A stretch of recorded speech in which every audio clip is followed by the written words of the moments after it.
Hi everyone எல்லாருமே எப்படி இருக்கீங்க? நல்லா இருக்கீங்களா? நான் உங்க துர்கா. இன்னைக்கு வந்து ஆடிப்பெருக்கு. ஆடிப்பெருக்கு கொண்டாடுற எல்லா புதுமண தம்பதிகளுக்கும் என்னுடைய வாழ்த்துக்கள் தெரிவிச்சுக்கிறேன்.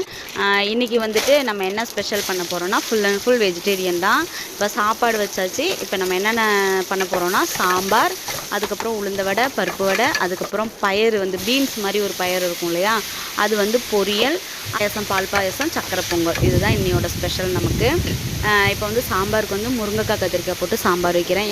எனக்கு வந்துட்டு இந்த சாம்பார்னா முருங்கைக்காய் கத்திரிக்காய் மாங்காய் போட்டு வச்சா அன்னைய நாள் ஃபுல்ஃபில்லாக இருக்கிற மாதிரி எனக்கு ஒரு ஃபீலிங்கு. எனக்கு வந்து மாங்காய் கிடைக்கல, சரி ஓகேன்னு சொல்லிட்டு இதை சாம்பார் வச்சுக்கலாம் அப்படின்னு சொல்லி சாம்பார் வச்சாச்சுங்க. இப்போ அந்த பயிர் வந்துட்டு நல்லா பொடிசாக கட் பண்ணியாச்சு. அது நல்ல டேஸ்ட் இருக்குங்க, பீன்ஸை விட நல்ல டேஸ்ட் இருக்கும். அதனால் எனக்கு அது ரொம்ப பிடிக்கும். சந்தையில் பார்த்தேன், வாங்கிட்டு வந்துட்டேங்க. அது கட் பண்ணி வச்சுட்டேன். இப்போ வந்து சாம்பார் ஃபுல்லாக கொதிஞ்சதுக்கப்புறம் நம்ம இறக்கி வச்சுட்டு அடுத்த வேலையை ஸ்டார்ட் பண்ணிடலாம். நல்லா கொதிஞ்சிருச்சுங்க. இப்போ சாம்பார் இறக்கி வச்சுட்டு நம்ம பயிறு பொரியல் பண்ண ஆரம்பிச்சிடலாங்க. இப்போ கருவேப்பிலை போட்டுட்டு வெங்காயம் போட்டுட்டு நம்ம வந்து பயிர் கட் பண்ணி வச்சதை போட்டு நல்லா வதக்கிட்டு அதுக்கப்புறமா நம்ம தேங்காய் துருவல் போட்டு இறக்குனோம்னா ரெடி ஆகிடுச்சு. சூப்பராக இருக்குங்க. எனக்கு ரொம்ப பிடிக்கும் இந்த டேஸ்ட்டு. பீன்ஸை விட ரொம்ப ரொம்ப டேஸ்ட்டாக இருக்கும். எனக்கு ரொம்ப பிடிக்கும். நல்லா ரொம்ப நல்லா பொடியாக கட் பண்ணிட்டிங்கன்னா இன்னும் நல்லா டேஸ்ட்டாக இருக்கும். பார்க்கறதுக்கு பீன்ஸ் மாதிரியே இருக்கும், ஆனால் இது வந்து பயிர் தான். நல்லா வதக்கிட்டு அதுக்கப்புறமா தேங்காய் பூ போட்டு இறக்கிட்டோம்னா வேலை முடிஞ்சிருச்சுங்க. எல்லாருமே செஞ்சு பாருங்கள். எல்லாருமே சத்தானது இதெல்லாம் வந்துட்டு வாங்கி கண்டிப்பாக ட்ரை பண்ணுங்கள். உண்மையாகவே டேஸ்ட் வந்து ரொம்ப ரொம்ப நல்லாயிருக்கும்.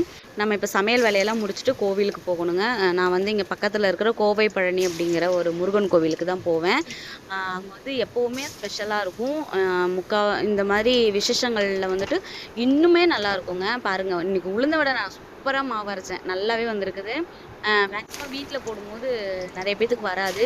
ஒன்றுமே இல்லைங்க, சோடா உப்பு வந்து அதிகமாக போடாதீங்க. வீட்டுக்கு செய்யும்போது லைட்டாக போட்டுட்டு அது கூட வந்து அரிசி மாவு மட்டும் கலந்துக்கோங்க. வேறு எதுவுமே கலக்க தேவையில்ல.